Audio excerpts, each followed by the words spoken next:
Controlled Chaos here. I have a really cool build for you guys today.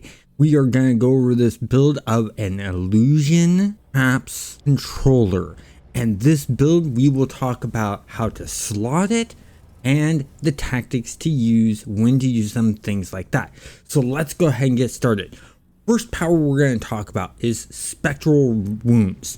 This power is really nice because it's an attack power, and the way I slotted this is 2 accuracies and 2 damages is how I slotted that.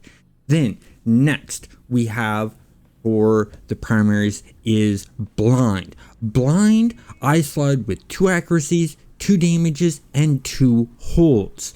Then we have Flash, which is a group hold, and Flash I slotted with 1 accuracy and 3 holds because I want the holds to happen as much as possible with the group holds. Next we have Superior Invisibility. This one's really great for this build because it gives you that invisibility and it gives you a lot of defense. And what I did for this slotting is 1 endurance reduction and 3 of the defense enhancements.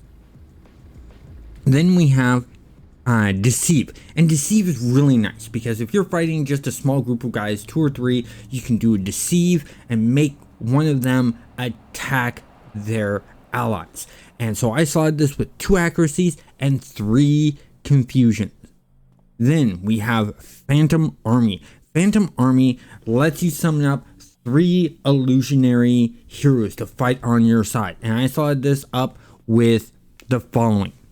I slotted it up with accuracy, damage, 2 of them, and then I also added in 3 recharges. The reason I added in 3 recharge rates on this one is it is very slow on the recharge rate. So if you want them up quicker, then you want to go ahead and slot with recharges. However, if you want them to do more damage, take one of those recharges away and put some damage in there. It's really your choice. Then we have Spectral Terror, and this summons up a guy that can help with doing some really cool things such as debuffs to the enemy, so you have a better chance to hit them. It's a 2-hit debuff. Then for the slotting, I did 1 accuracy, 2 to hit debuffs, and 1 increased recharge rate because it is a little bit slower in the recharge than it lasts. So just by slotting it with 1 recharge or reduced recharge rate on it, should I say, you are making it so that it pops in time for you to put back up once it's gone away. Then we have Phantasm. This is your pet that stays up until it's been destroyed. So for this one, because it stays up a lot longer, I put 1 accuracies and 2 damage. Now, if you're playing around with groups, you want to have, of course, group invisibility, makes things easier for running around. I slotted it with 1 endurance reduction and 2 defense buffs. Now let's talk about the secondaries. The secondaries, you have Caltrops. Caltrops are basically a small dot and a slow. I slotted this with 2 slows. Make them run really, really slow. And the reason I did this is enhancing the damage won't do much because it's literally 1 damage per tick. But you slow them down, it takes them longer to get out of the Caltrops. Therefore, they're going to take more damage out at a time, and they're gonna want to run out of that damage area. Next is Triage Beacon. Triage Beacon was simple. 3 health slots. You want this thing to be used to keep you alive. Then there's Acid Mortar. Acid Mortar is really good because you place it down, it stays for a while, and basically just shoots at the enemy, doing damage and also doing a defense debuff. So I add an accuracy, a damage, and a defense debuff. Next, we have Force Field Generator. This basically just adds more defense to you, so 3 defense buffs. Then we have Poison Traps. Poison Traps I slotted with 2 heals and 2 slows. That way, if the poison doesn't hold them, then you're going to have the slows on them, which is great. Then we have seeker drones. Seeker drones I slotted with 1 accuracy, 1 damage, and then also 1 to hit buff. And these drones are really nice because the way they work is you hit the ability, you choose where they go, and then they'll fly to an enemy near that area or near you.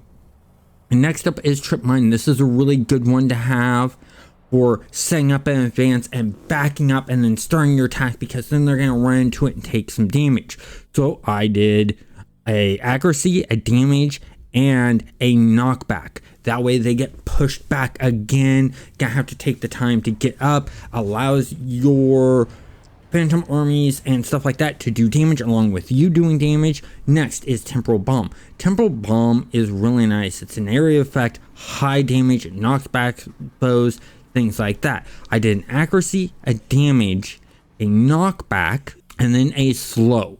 So it slows them down afterwards, which is great. And then Web Grenade, I just grabbed to hold someone in place, and of course I just put in an Immobilize on them. For other powers that I've chosen, I slotted health with 3 healths. I slotted stamina with 3 endurance mitigation. Then I took the epic pull power of Psychic Mastery. And this one I took Mental Blast, and I slotted it with 2 accuracies and 2 damage. Then I took Mind over Body, and I slotted it with 3 resists damage and 2 endurance reductions. Then I took World of Confusion. World of Confusion is really great because it's an area of effect around you, and it will do damage, but it's also great for confusing. So when the enemy gets around you, you got that extra protection because some of them might turn and attack one another, and you're doing some damage over time. And the way I saw it, this one is I did an accuracy, a damage, and 3 confusions. Then you have Psychic Tornado. You throw this Psychic Tornado at an enemy, and the way I slotted this one was 2 accuracies, 2 damage, and a knockback distance. And that's really, really good because it allows you to keep the enemy away from you. Then I did also Force of Will. I had 1 ability from that, and that is Weaken Resolve. And this just makes it so you can buff yourself and also do a debuff on the enemy. I did a defense debuff on the enemy and then a 2-hit debuff on the enemy. And that makes it really, really nice because now they're having a hard time hitting you, and they also have less armor and you're able to hit them more. So talking about tactics, when I'm fighting a small group with this type of build, I will have always up my Phantasm. And I'll do my fighting, but I'll always use the Deceive on one of the guys. Now I'll let him attack the other. And then the one that's not being attacked, that's still there, I will go ahead and use Blind on them to hold. If, however, there is a bigger group there, I like to jump in, I like to do Flash. And then after I've done the Flash, I may drop down something like the Seeker Drones. A Trip Mine is really good to drop down. Maybe even a Temporal Bomb would be good to drop down in that situation. And I'm just going through my attacks of Spectral Wounds, Mental Blast, and maybe a Psychic Tornado there. When you're up against a really hard fight and you know it's an upcoming fight, a good tactic to do is to sequence your traps.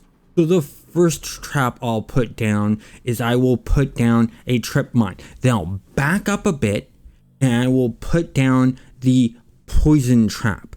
Then I'll back up a bit more, and then that's where I will put down my Triage Beacon, and then next to that, my Mortar. I'll put that down, and then I would make sure to summon up my Phantom Army and my Spectral Terror. I keep those up as much as I possibly can when need be, because you are limited in attacks. You only have the spectral wounds that you're able to shoot off. You have the Seeker drones, the Mental Blast, and the Psychic Tornado. Those are all your attacks, so you're very limited on the attacks you do, but you have so many devices that are doing damage and slowing and holding and stuff like that, that really doesn't matter. Now, you do have to be careful with your endurance when fighting, because endurance is a bit tough still, even with all the endurance reductions I have on the toggles.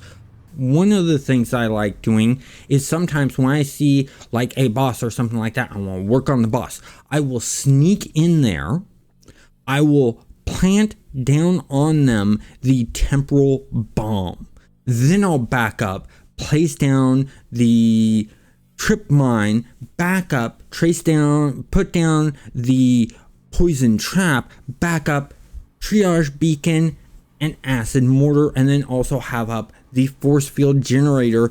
Is always good to have up at all times, which is something I forgot to mention to you guys. But I'll have all that up, and then I'll launch my attack. And when I launch my attack just behind trip mine, and then I back up, I wait for the trip mine to go off. I continue backing up to the point where they trigger the poison trap.